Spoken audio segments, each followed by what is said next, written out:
নমস্কাৰ শিক্ষাৰ্থীসকল সকলোকে আকৌ এবাৰ অন্য এটা নতুন ভিডিঅ'লৈ স্বাগতম জনাইছোঁ। তোমালোকৰ যোৱাকালি এডুকেশ্যনৰ পৰীক্ষা কেনেকুৱা হৈছে কমেণ্ট বক্সত লিখি জনাবা। তোমালোকে বহুতে জনাইছা কেনেকুৱা হৈছে। যোনটো ভিডিঅ' আপলোড কৰিছিলোঁ তাৰ পৰা বহুখিনি কুৱেশ্যন কমন আহিছে, গতিকে তোমালোকে পৰীক্ষা ভাল হৈছে বুলিয়ে কৈছা। আৰু যিসকলে বৰ্তমানলৈকে জনোৱা নাই, আমি আহাৰে বাট চাই থাকোঁ আমাৰ ষ্টুডেণ্টখিনি পৰীক্ষা কেনেকুৱা হৈছে সেই কথাটো জানিবৰ বাবে কালি সঁচাকৈ বহুত আগ্ৰহেৰে ৰৈ আছিলোঁ। আৰু তোমালোকে যে আহিয়েই যে জনাইছা পৰীক্ষা কেনেকুৱা হৈছে সেইকাৰণে বহুত ভাল লাগিছে। আৰু তোমালোকে কৈ আছে যে তোমালোকক ৰাজনৈতিক বিজ্ঞানৰ পলিটিকেল ছায়েন্সৰ কিছুমান প্ৰয়োজনীয় প্ৰশ্ন উত্তৰ লাগে, কমন লাগে। কিন্তু মই তোমালোকক কমন বুলি নকওঁ, এইখিনি কুৱেশ্যন তোমালোকে চাই যোৱা, ইয়াৰ ভিতৰত কুৱেশ্যন থাকিব। কিন্তু এইটো নহয় যে তোমালোকে তোমালোকৰ যদি এতিয়া পঢ়িবলৈ বেলেগ আছে তেতিয়াহ'লে তোমালোকে বেলেগ পঢ়া কোনো কথা নাই। যদি ভিডিঅ'টো প্ৰয়োজনীয় বুলি নাভাবা তেনেহ'লে চাবও নালাগে। যদি প্ৰয়োজনীয় বুলি ভাবা তেনেহ'লে তোমালোকে ভিডিঅ'টো শেষলৈকে চাবা আৰু লগৰ বন্ধু বান্ধৱীসকলক শ্বেয়াৰ কৰিবা ভিডিঅ'টো, যাতে যিসকলৰ প্ৰয়োজন আছে সেইসকলে ভিডিঅ'টো পায়।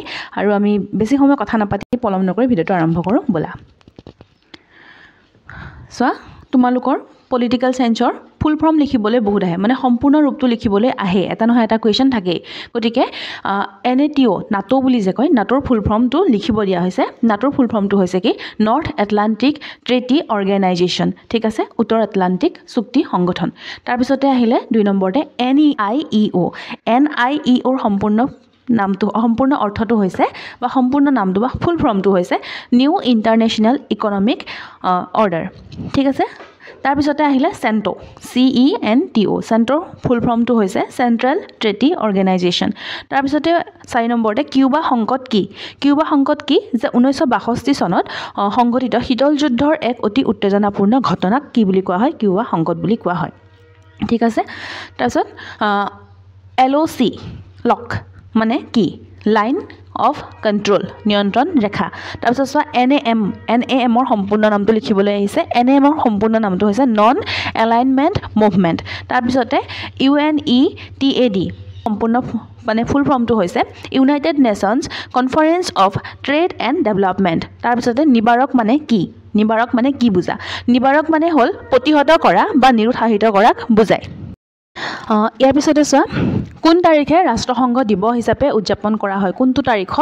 কোনটো তাৰিখত ৰাষ্ট্ৰসংঘ দিৱস উদযাপন কৰা হয় সেইটো সুধিছে। 24 অক্টোবৰ তাৰিখে ৰাষ্ট্ৰসংঘ দিৱস উদযাপন কৰা হয়। তোমালোকে এনেকৈ 24 অক্টোবৰ বুলি লিখি থৈ নিদিবা, ঠিক আছে। তোমালোকে 24 অক্টোবৰ তাৰিখে ৰাষ্ট্ৰসংঘ দিৱস হিচাপে উদযাপন কৰা হয় মানে পিছত যোনকণ থাকে যে প্ৰশ্নটোৰ সেইকণো ধুনীয়াকৈ লিখি দিবা, ঠিক আছে। এনেকৈ মই জাষ্ট এতিয়া তোমালোকৰ উৎপাতকৈ ভিডিঅ' বনাইছোঁ বুলিয়ে ক'ব লাগিব তোমালোকৰ কাৰণে, গতিকে মই এনেকৈয়ে লিখি দিছোঁ।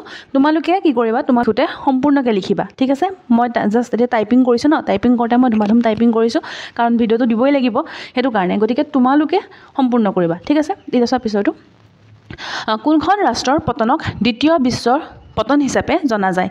ছোভিয়েট ৰাছিয়াৰ পতনক। এতিয়া চোৱা, ছোভিয়েট ৰাছিয়াৰ ওপৰত তোমালোকৰ কুৱেশ্যন বহুত থাকে, মানে এই ছোভিয়েট ৰাছিয়াৰ ওপৰতে তোমালোকৰ কুৱেশ্যন বহুত আহে, গতিকে ছোভিয়েট ৰাছিয়াৰ ওপৰত তোমালোকে ভালকৈ চাই যাবা। তাৰপিছত চোৱা, ভাৰতে কিয়োটো প্ৰট'কল কেতিয়া স্বাক্ষৰ আৰু অনুমোদন কৰে? স্বাক্ষৰ কৰে বুলি আহিব পাৰে, অনুমোদন কৰে বুলি আহিব পাৰে। উত্তৰটো হৈছে 2002 চন। তাৰপিছত চোৱা, ইউৰোপীয় সংঘৰ উমৈহতীয়া মুদ্ৰাৰ নাম কি? ইউৰো। তাৰপিছত চোৱা, অপাৰেশ্যন ডেজাৰ্ট ষ্টৰ্ম অথবা মৰুভূমিৰ ধুমুহা অভিযান মানে কি? উত্তৰটো হৈছে যে ৰাষ্ট্ৰসংঘৰ নেতৃত্বত 34খন ৰাষ্ট্ৰৰ 6,60,000 সৈনিকেৰে গঠিত এক বৃহৎ সামৰিক বাহিনীয়ে যুদ্ধ কৰি ইৰাকক পৰাস্ত কৰে আৰু এই যুদ্ধখনেই ৰাষ্ট্ৰসংঘৰ মৰুভূমিৰ ধুমুহা অভিযান বুলি অভিহিত, ঠিক আছে। পিছৰটো চাওঁ আমি। পিছৰটো চোৱা, বিশ্বায়নৰ এক অন্যতম গুৰুত্বপূৰ্ণ কাৰক কি? থাকি গ'ল নেকি কিবা কুৱেশ্যন? নাই। বিশ্বায়নৰ এক গুৰুত্বপূৰ্ণ কাৰক হৈছে প্ৰযুক্তিবিদ্যা। কুৱেশ্যন যদি আহে ধুনীয়াকৈ লিখিবা, ঠিক আছে। বসুন্ধৰা সন্মিলন দেশত আৰু দেশ চনত অনুষ্ঠিত হৈছিল। খালী ঠাই পূৰ কৰিব দিছে। ক'ত হৈছিলে বসুন্ধৰা সন্মিলন? ৰিঅ' ডি জেনেৰিঅ'ত হৈছিলে। কিমান চনত হৈছিলে? 19 চনত হৈছিলে, ঠিক আছে। তাৰপিছত চোৱা, ভাৰতৰ দুগ্ধ মানৱ কাক কোৱা হয়? দুগ্ধ মানৱ বুলি কাক কোৱা হয়?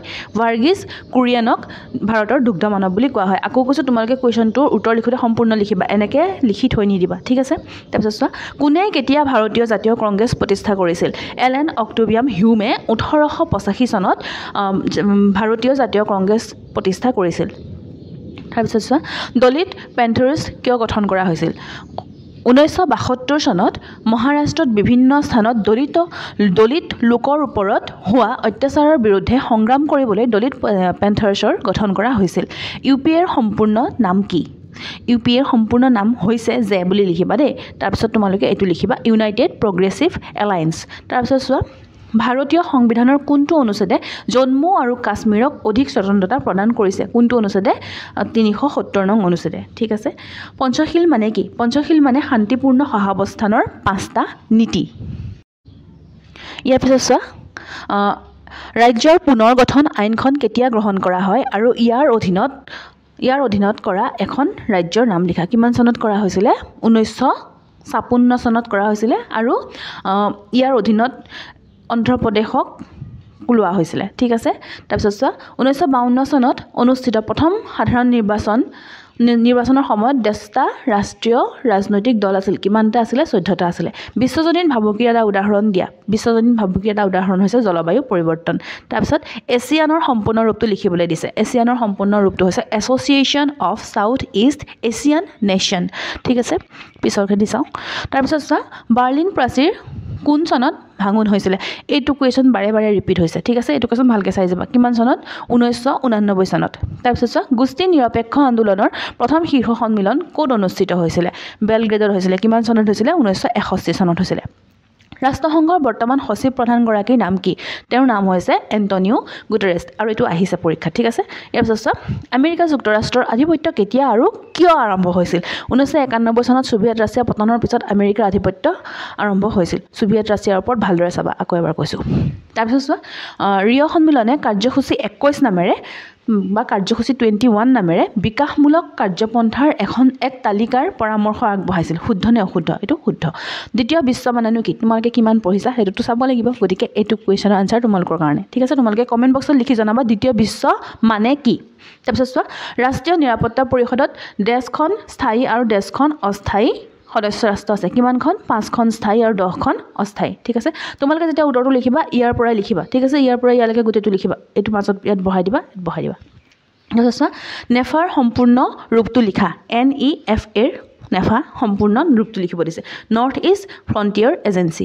তাৰপিছত চোৱা কোনখন জিলাত আৰাক বিৰোধী আন্দোলন আৰম্ভ হৈছিল? কোনখন জিলাত সুধিছে। ঠিক আছে। গতিকে অন্ধ্ৰপ্ৰদেশৰ নেলুৰ মিছিলত সেইখন জিলাত কি হৈছিলে? আৰাক বিৰোধী আন্দোলন হৈছিলে। ইয়াৰ পিছত চোৱা দল ত্যাগৰ অৰ্থ কি? দল ত্যাগৰ অৰ্থ হৈছে যে কোনো ৰাজনৈতিক দলৰ সদস্যই কেতিয়াবা আন কোনো দলৰ আদৰ্শ আৰু কাৰ্যসূচীৰ প্ৰতি আকৃষ্ট হৈ নিজ দল ত্যাগ কৰাক বুজায়। ইয়াৰ পিছত চোৱা পৰিকল্পনা আয়োগ কেতিয়া গঠন কৰা হৈছিলে? পৰিকল্পনা আয়োগ 1950 চনৰ মাৰ্চ মাহত গঠন কৰা হৈছিলে। তাৰপিছত চোৱা স্বাধীনতাৰ পূৰ্বে মুছলিম লীগে দ্বিজাতি তত্ত্বৰ পোষকতা কৰিছিল। এই তত্ত্বৰ অন্তৰ্ভুক্ত কৰা ৰাষ্ট্ৰ দুখন কি আছিলে? ভাৰত আৰু পাকিস্তান। ইয়াত প্ৰশ্ন এইটো আহিব পাৰে যে স্বাধীনতাৰ পূৰ্বে একোটা খালী ঠাই দিব দ্বিজাতি তত্ত্বৰ পোষকতা কৰিছিল বা মুছলিম লীগে দেশ জাতি তত্ত্বৰ পোষকতা কৰিছিল। এনেকৈ আহিব পাৰে কুৱেশ্যন। কেইবাটা প্ৰকাৰেও আহিব পাৰে। ঠিক আছে। তাৰপিছত চোৱা ভাৰতৰ বৈদেশিক নীতিৰ দুটা অতি গুৰুত্বপূৰ্ণ মূল নীতি লিখা। গোষ্ঠী নিৰপেক্ষতা আৰু পঞ্চশীল নীতি। ঠিক আছে। আমি পিছৰটো প্ৰশ্ন চাওঁ। ৰাষ্ট্ৰসংঘৰ চনদত কিমানখন সদস্য ৰাষ্ট্ৰই স্বাক্ষৰ কৰিছিলে? কিমানখন? 51খন। কোনটো বৰ্ষত পাৰমাণৱিক নিঃপ্ৰসাৰণ চুক্তি স্বাক্ষৰিত হৈছিলে? কিমানত? 1968 চনত। ছাৰ্কৰ প্ৰথমখন শীৰ্ষক সন্মিলন ক'ত অনুষ্ঠিত হৈছিলে? ছাৰ্কৰ প্ৰথমখন শীৰ্ষক সন্মিলন 1985 চনৰ 7-8 ডিচেম্বৰত ঢাকাত অনুষ্ঠিত হৈছিলে। তাৰপিছত শীতল যুদ্ধৰ যুগত দুই বৃহৎ গোষ্ঠীৰ বাহিৰেও উদ্ভৱ হোৱা তৃতীয় গোষ্ঠীটো কি আছিল? শীতল যুদ্ধৰ ওপৰত ভালদৰে চাবা। গোষ্ঠী নিৰপেক্ষ গোট আছিলে। ভাৰতৰ এছিয়ানৰ সদস্য ৰাষ্ট্ৰ। ভাৰত এছিয়ানৰ এখন সদস্য ৰাষ্ট্ৰ হয়নে নহয় সুধিছে। গতিকে এইটো উত্তৰ হ'ব নহয়। তাৰপিছত চোৱা স্বাধীন ভাৰতৰ প্ৰথম গৃহমন্ত্ৰী কোন আছিলে? চৰ্দাৰ বল্লভভাই পেটেল আছিলে। মণ্ডল আয়োগৰ এটা পৰামৰ্শ লিখা। অন্যান্য পিছপৰা শ্ৰেণীৰ লোকসকলক ক্ষুদ্ৰ উদ্যোগ স্থাপন কৰিবলৈ উৎসাহিত আৰু সহায় কৰিব লাগে। তাৰপিছত চোৱা তেলেংগানা ভাৰতৰ 10তম ৰাজ্য হিচাপে পৰিগণিত হৈছে। কিমান? 29তম। ইমান স্পীডত কিহৰ কাৰণে কৈ আছোঁ? যাতে তোমালোকৰ সময়টো নষ্ট নহয়। ঠিক আছে।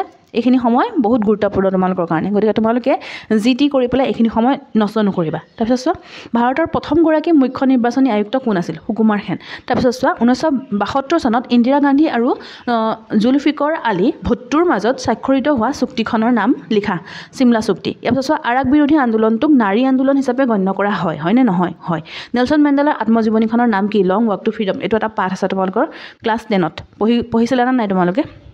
তাৰপিছত গ্ৰীণ পিচ কি গ্ৰীণ পিচ হৈছে এক স্বতন্ত্ৰ বিশ্বব্যাপী প্ৰচাৰ নেটৱৰ্ক 1971 চনত কানাডাত পৰিৱেশ কৰ্মীৰ এটা দলে প্ৰতিষ্ঠা কৰিছিল তাৰপিছত UNDPৰ সম্পূৰ্ণ ৰূপটো লিখিব দিছে ইউনাইটেড নেশ্যনছ ডেভেলপমেণ্ট প্ৰগ্ৰেম মই এতিয়াও কৈ আছোঁ তোমালোকে যদি ভাবিছা এইটো ইয়াৰ পৰা কুৱেশ্যন নাহে গতিকে তোমালোক যাব পাৰা কোনো কথা নাই খালি সময়টো নষ্ট নকৰিবা ঠিক আছে তোমালোকে সেইটো সময় এতিয়া ভাল কামত মানে পঢ়াত ভালকৈ তোমালোক মনোযোগ দিয়াত এই সময়খিনি এতিয়া তোমালোকে ইউটিলাইজ কৰা ঠিক আছে এইখিনি সময় যি টি কৰি পেলাই তোমালোকে নষ্ট নকৰিবা যদি তোমালোকে ভাবিছা ভিডিঅ'টো তোমালোকৰ বাবে গুৰুত্বপূৰ্ণ চোৱা নহ'লে তোমালোকে যোৱা বুজি পাইছানে তোমালোকৰ এতিয়া সময় আৰু বেছি নাই তাৰপিছত দ্য ৰিপাব্লিক নামৰ গ্ৰন্থখন কোনে লিখিছিল গ্ৰীক দাৰ্শনিক প্লেটোৱে লিখিছিল স্বাধীনতাক মানৱ জাতিৰ এক মৌলিক অধিকাৰ বুলি কোনে প্ৰথমে যুক্তি দৰ্শাইছিল জন লকে তাৰপিছত আধুনিক উদাৰতাবাদৰ এটা বৈশিষ্ট্য লিখা আধুনিক উদাৰতাবাদে মানুহৰ যুক্তিৰ ওপৰত বিশ্বাস কৰে উদাৰতাবাদৰ মতে পৃথিৱীত মানুহে সন্মুখীন হোৱা সকলোবোৰ সমস্যা মানুহৰ সঞ্চিত জ্ঞান আৰু যুক্তিৰে সমাধান কৰিব পাৰি তাৰপিছত মৌলিক অধিকাৰবোৰ অসীম হয়নে নহয় এইটো নহয় অসত্য মৌলিক অধিকাৰবোৰ আমাৰ অসীম হয় জানো নহয় ৰাজ্যসভাৰ প্ৰধান সভাপতি কোন উপৰাষ্ট্ৰপতি তাৰপিছত ভাৰতৰ কোনো এখন ৰাজ্যপালক কোনে নিয়োগ কৰে ৰাষ্ট্ৰপতিয়ে নিয়োগ কৰে ভাৰতীয় সংবিধানৰ এটা উৎস উল্লেখ কৰা ভাৰতীয় সংবিধানৰ এটা উৎস উল্লেখ কৰিব দিছে ইয়াত মই দুটা কৰি দিছোঁ তোমালোকে ব্ৰিটিছ সংবিধান লিখিলেই হৈ যাব তাৰপিছত ভাৰতীয় সংবিধানৰ খচৰা সমিতিৰ সভাপতি কোন আছিল সকলোৱে জানো ডক্টৰ B.R. আম্বেদকাৰ ভীমৰাও আম্বেদকাৰ তাৰপিছত ভাৰতীয় সংবিধানৰ কোনটো সংশোধনীৰ জৰিয়তে সম্পত্তি অধিকাৰ মৌলিক অধিকাৰৰ পৰা বাতিল কৰা হৈছিলে 44তম সংশোধনীৰ জৰিয়তে তোমালোকে সম্পূৰ্ণ লিখিবা SEATO সেটোৰ সম্পূৰ্ণ ৰূপটো কি সাউথ ইষ্ট এছিয়া ট্ৰেটি অৰ্গেনাইজেশ্যন তাৰপিছত খিলঞ্জীয়া জনসাধাৰণৰ বিশ্ব পৰিষদ কিমান চনত গঠন হৈছিল হ'ব 1975 চনত তাৰপিছত আগ্ৰা শীৰ্ষ সন্মিলন দেশ আৰু দেশৰ মাজত অনুষ্ঠিত হৈছিল কাৰ মাজত ভাৰত আৰু পাকিস্তানৰ মাজত তাৰপিছত প্ৰথম উপসাগৰীয় যুদ্ধক মৰুভূমিৰ ধুমুহা অভিযান বুলিও জনা যায় হয়নে নহয় হয় NDAৰ সম্পূৰ্ণ ৰূপটো লিখা নৰ্থ ইষ্ট ডেমক্ৰেটিক এলায়েন্স তাৰপিছত নিৰ্বাচন আয়োগে কোন বছৰ EVM ব্যৱহাৰ কৰিছিল কোন বছৰ 1999 চনৰ পৰা তাৰপিছত সমসাময়িক বিশ্ব ৰাজনীতিত 9/11 বুলি কোনটো ঘটনাক বুজোৱা হয় আমেৰিকা যুক্তৰাষ্ট্ৰৰ ওপৰত কোন বৰ্ষত এই সন্ত্ৰাসবাদী আক্ৰমণ সংঘটিত হৈছিল দুটা প্ৰশ্ন একেলগে লৈ আহিছোঁ কাৰণ এই দুটা প্ৰশ্ন অহাৰ সম্ভাৱনা আছে তাৰপিছত 2001 চনৰ 11 ছেপ্টেম্বৰত আমেৰিকা যুক্তৰাষ্ট্ৰৰ নিউয়ৰ্কত অৱস্থিত বিশ্ব বাণিজ্য কেন্দ্ৰত কি হৈছিলে আক্ৰমণ কৰি যুক্তৰাষ্ট্ৰৰ বৃহৎ ক্ষতি সাধন কৰিছিলে এই আক্ৰমণে বিশ্ব সন্ত্ৰাসবাদৰ ব্যাপ্তিক সূচায় তাৰপিছত কিমান চনত ইৰাকে কুৱেইট আক্ৰমণ কৰিছিল 1990 চনত 1985ত সোভিয়েট ইউনিয়নত দেশে সংস্কাৰৰ সূচনা কৰিছিল কোনে কৰিছিলে মিখাইল গৰ্বাচেভে কৰিছিল ঠিক আছে তাৰপিছত UNEP সম্পূৰ্ণ ৰূপটো লিখা UNEPৰ সম্পূৰ্ণ ৰূপটো হৈছে ইউনাইটেড নেশ্যনছ এনভাইৰনমেণ্ট প্ৰগ্ৰেম তাৰপিছত কোন বৰ্ষত বাংলাদেশ এখন স্বাধীন ৰাষ্ট্ৰ হিচাপে জন্ম লৈছিল 1971 চনত সোভিয়েট ইউনিয়ন খণ্ডিত হৈ কিমানখন স্বাধীন ৰাষ্ট্ৰৰ গঠন হৈছিল 15খন নৰ্মদা বচাও আন্দোলনৰ গুৰি ধৰোঁতা কোন আছিলে মেধা পাটকাৰ ইয়াৰ লগে লগে তোমালোকে চিপকো আন্দোলনৰ ওপৰতো চাই যাবা তাৰপিছত 1966 চনত লাল বাহাদুৰ শাস্ত্ৰী আৰু জেনেৰেল আয়ুব খানৰ মাজত হোৱা চুক্তিখনৰ নাম কি এইটো তোমালোকে মোক জনাবা কমেণ্ট বক্সত তাৰপিছত ভাৰতৰ এক বহুদলীয় ব্যৱস্থা আছে হয়নে নহয় হয় ভাৰতৰ নতুন অৰ্থনৈতিক নীতিৰ এটা বিশেষত্ব কি ব্যক্তিগতকৰণ WTOৰ সম্পূৰ্ণ নামটো কি WTOৰ সম্পূৰ্ণ নামটো হৈছে world trade organisation Mikhail Gorbachev কোন মিখাইল গৰ্বাচেভ হ'ল সোভিয়েট ইউনিয়নৰ সাম্যবাদী দলৰ সাধাৰণ সম্পাদক আৰু তেওঁ সোভিয়েট ইউনিয়নৰ অন্তিমজন নেতা আছিলে ঠিক আছে তোমালোকৰ কাৰণে এইখিনি আছিলে ইয়াৰ পৰা 1 নম্বৰ কুৱেশ্যনখিনি কমন পৰিব লাগে মই এইটো নকওঁ যে মোৰ ভিডিঅ'টো চাই যোৱা তোমালোকৰ ইয়াৰ পৰা কমন আহিব আৰু তোমালোকে বেলেগ পঢ়িব নালাগে মই তেনেকৈ কেতিয়াও নকওঁ তোমালোকে পঢ়া তোমালোকে যিখিনি পঢ়ি আছে সেইখিনি ধুনীয়াকৈ পঢ়ি থাকা তাৰ উপৰি এই ভিডিঅ'টো চাই যোৱা শুনি যোৱা এবাৰ শুনিলে আমাৰ মনত পৰে যেতিয়া আমি কুৱেশ্যনটো দেখাৰ লগে লগে কি হয় আমাৰ মনত পৰে আমি যদি পঢ়ি থওঁ তেতিয়া আমাৰ মনত পৰে গতিকে আমি পঢ়ি থ'ব লাগে ঠিক আছে গতিকে ভিডিঅ'টো ইমানলৈকে আছিলে আৰু তোমালোকে ইমানলৈকে চোৱাৰ বাবে বহুত বহুত ধন্যবাদ যদি চেনেলটো প্ৰথমবাৰৰ বাবে আহিছে তেনেহ'লে চেনেলটো ছাবস্ক্ৰাইব কৰিবা লগতে ভিডিঅ'টোত এটা লাইক কৰিবা তোমালোকৰ লাইকবোৰে আমাক ভিডিঅ' বনাবলৈ উৎসাহিত কৰে লগতে কমেণ্ট বক্সত কমেণ্ট কৰি জনাবা কেনেকুৱা ধৰণৰ ভিডিঅ' লৈ আহিব লাগে আৰু আজিলৈ আহিছোঁ আকৌ লগ পাম তোমালোক